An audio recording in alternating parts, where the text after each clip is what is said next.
Time now for another Arsenal transfer roundup. We've had yet another signing officially announced today by the club. Norgard, our new number 16, is here. It's a really underrated signing. I feel like a lot of people are kind of just glancing over this and thinking, yeah, he's okay, I guess. But realistically, okay, if I was to say this to you, he's younger than both Jorginho and Partey. His underlying stats are very impressive and arguably more impressive than Partey's and Jorginho's. It's not that crazy of a deal. I know it's only £10 million, maybe slightly more with add-ons. And it's Norgard. It's not the most exciting deal, is it? He's 31 years old. He's coming from Brentford. I get it. Look, I totally get it. It's not this kind of superstar generational signing, but it's a really solid addition to the team. I'm really quite excited by it. I don't think he's going to be instantly in the starting lineup, and I don't think he's going to play more than, 50% of the minutes this season, but that's exactly what top clubs do. They bring in players that are capable of stepping in, and of course, he'll be providing much needed backup in midfield for when the inevitable happens, when we get suspensions, injuries, all of that good stuff. And genuinely, I've looked into his stats. If you think of midfielders outside of the typical top six, Norgard is right up there. And if he wasn't going to Arsenal, he'd be going to Tottenham right now. The rumours are that obviously Tottenham have sacked Ange and they've brought in Thomas Frank, and Frank wanted to bring him with him. And they're looking at Visser as well. I think Frank wants to bring quite a few Brentford players with him. And there's a reason for that. Brentford are a very professional, they're a very good team. They get results and they're difficult to beat. And one of the reasons is they're so well coached and they're resilient. And I think Norgard is a key part of that. I really do. And I think it's actually a very underrated signing. So I'm excited to see how he gets on. He's taken that number 16 shirt, as you can see here. Last worn by Holding, I think. Is that Rob Holding? Yeah, it's an interesting one. I didn't expect it, Norgard to Arsenal, but here we are. And that means we have now officially replaced Thomas Partey with Zubimendi, and Jorginho's gone. Norgard has come in. And I'd recommend going and watching some of the behind the scenes and his interviews. He speaks really well, very eloquently. And he's here to play Champions League football and hear that anthem and be a part of a top level squad. He's not saying anything disrespectful to Brentford, but it was looking very unlikely that he would experience it there. This is a step up in his career and it's his last big move. Totally makes sense. But in this episode, it wasn't really about Norgard. We've got this bit out of the way. I want to talk about some other signings. Madueke being one of them. Eze, Rodrigo, and of course, we're still waiting on Gyökeres. So let's move on to the next bit of this episode. So I think actually it's quite embarrassing what's going on right now with this Madueke deal. Supposedly Arsenal have put in a bid of £50 million. Now, of course, it's a lot of money. It's not an insane amount of money by today's standards. 50 million is quite common. You see that thrown around. For example, we've got Alanga going to Newcastle for 52 million plus bonuses. We've got Tottenham Hotspur reaching an agreement with West Ham, 55 million for Kudus. And straight away, I just want to say, couldn't we just get him?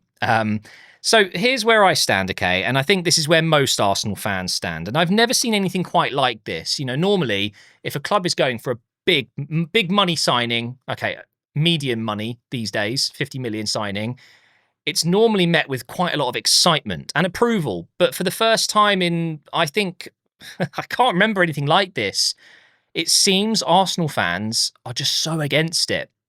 And here's why, okay? It's not Madueke himself.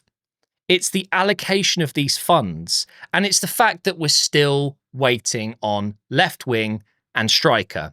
Eze, Rodrigo, Gyökeres, Sesko, these kind of players. And Isaac, of course, that's not going to happen. So I think there's a mixture of things here. It's the timing of this deal. It seems like Madueke is being prioritised when I don't actually think that's the case. It just feels like it because we're making movements on this deal before the others, it would seem. What we've got to remember as Arsenal fans, you've got to relax and think, you know, this is not just a week in the year where we make moves. it's months. It's months during the summer where you make moves, you make approaches, you talk, you have plenty of time. And if Madueke comes in now and then we don't get Rodrigo for another 2 weeks and Gyökeres for another 4 weeks, technically in the grand scheme of things, it doesn't matter in which order they come in as long as you get them all in, right? Arsenal fans are terrified that the Gyökeres deal, the Rodrigo deal, the Eze deal, whatever it may be, they're not going through because of financial reasons. The fact that Arsenal don't want to overpay or give them too much money or whatever, yet we're willing to just throw money at Madueke. And I just think there's got to be a better way of a club communicating, but there isn't. There is no way that Arsenal can tweet out, don't worry, guys, we're still going to sign these players. We're just going to get Madueke done now. Calm down. All they can do is hope that Arsenal fans will just accept it for what it is. The club know what they're trying to do. Do you trust the club? That's obviously up to you. But this Madueke deal, it just stinks timing-wise, doesn't it? Because we're desperate, and I mean desperate, to see that Rodrigo or that Eze signing. And of course, the penultimate signing that we've been waiting for years, you know, that second and last piece to the puzzle, the left wing and the striker right now. We want the striker. We want the striker so bad. Yet all we're hearing is Madueke. But it is embarrassing. It is. The no to Madueke trend is insane to me. People are DMing him saying, don't you dare to come to my club. I'll boo you every time you touch the ball. It's ridiculous. So the latest I've heard is that this is a completely separate deal. If we sign Madueke for, let's say, 55 million, which is, I think, where it's going to end up being if it does go through, Chelsea have rejected 50, so I'm guessing they're going to want a tad bit more. This is going to be a separate deal. It won't affect Eze or Rodrigo or Gyökeres. This is going to be a completely separate deal. And if that's the case, we'll look back at this and go, why were we so against it? And I think it's just because we don't really trust the club enough, because we haven't been so successful in recent years with winning trophies and making big signings. We've made good signings here and there, but we haven't crossed the line with any of them. We haven't actually won anything with them other than an FA Cup within Arteta's first 5-6 months. So the track record isn't there, is it? Madueke is a fantastic player, but when you're talking 50, 55, 60 million on a player that, let's face it, doesn't even get into the first team ahead of Saka, is potentially going to get in the way of Nwaneri getting minutes, and he's not a left winger. I don't really see him playing as a cam or up front. I mean, he's a squad player for us. It just doesn't seem right, does it, when we're still waiting? But that's what we've got to continue to do, guys. We've got to continue to keep waiting because, of course, we could still potentially bring in Rodrigo. We've got lots of reports that he's not happy. He hasn't played for Real Madrid, or he hasn't started for Real Madrid in the last 5 games or whatever it is. It's absolutely insane. And it does seem likely that he's not going to be at Real Madrid next season. But then you hear conflicting reports that it's just it's tactical and technical reasons right now, and he will be featuring next season. I just see Rodrigo on that left wing for us cooking. I really, really do. And it's just annoying that we're dealing with Madueke first. It feels like Madueke should be oh, go on then, we've still got some money here. And he would be a good signing for squad depth. This is like a Man City type deal, in my opinion. It's having 2 brilliant options in each position. We don't have a backup to Saka that's anywhere near his level. I would say Nwaneri's on course to be as good as Saka, but he's not right now. No chance.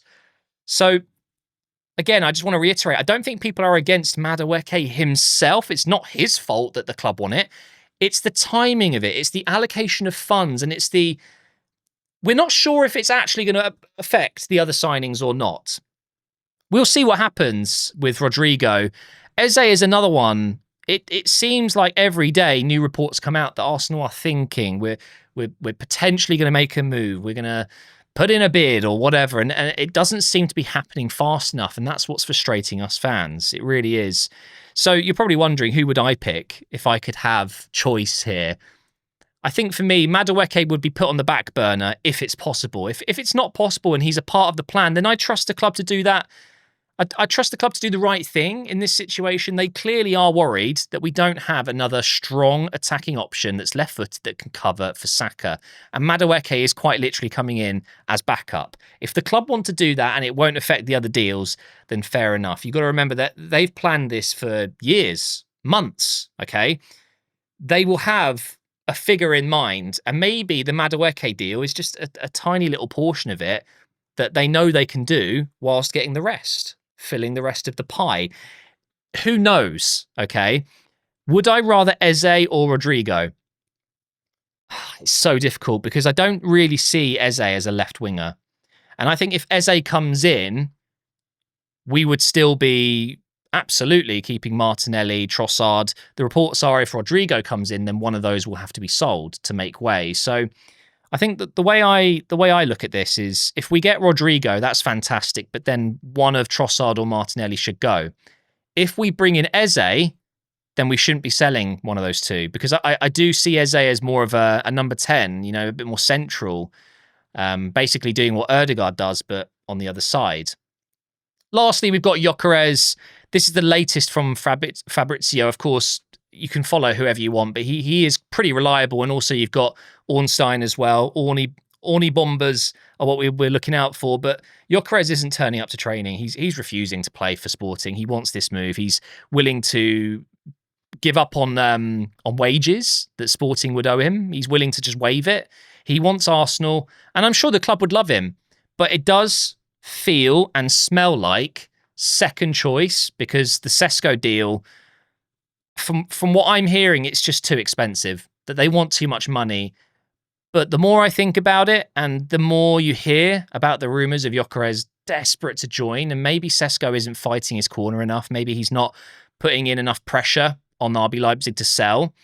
I would rather a player that wants to be at Arsenal. I would rather Gyökeres at Arsenal if he wants Arsenal more than Sesko does, 100%. You want a striker that's hungry to succeed for the club, and maybe Sesko isn't that bothered. Maybe he's quite happy to be at RB Leipzig and then inevitably get his move to Bayern in a couple of years. Who knows? But as far as I can tell, guys, Norgard's done. Madueke is serious, but it won't affect the other signings. Eze, Rodrigo, both on the cards, and Gyökeres is still on his way. I mean, I think that's the latest, and that's all I've got for you today. It's not the most complicated one. You've got a couple of my opinions in there. I'd love to know yours. You can leave a comment down below. I truly believe that if we get one of Eze and Rodrigo, Madueke, Gyökeres, and of course we've already got Norgard, we've already got Kepa. Like, this is shaping out to be a very, very good transfer window, and I don't think the club are doing much wrong right now. It just, as a fan, stinks timing-wise to see the Madueke deal and the potential that we could just throw in another 10 million to get that one done. But seemingly we're not willing to do that for other targets. Doesn't feel very good.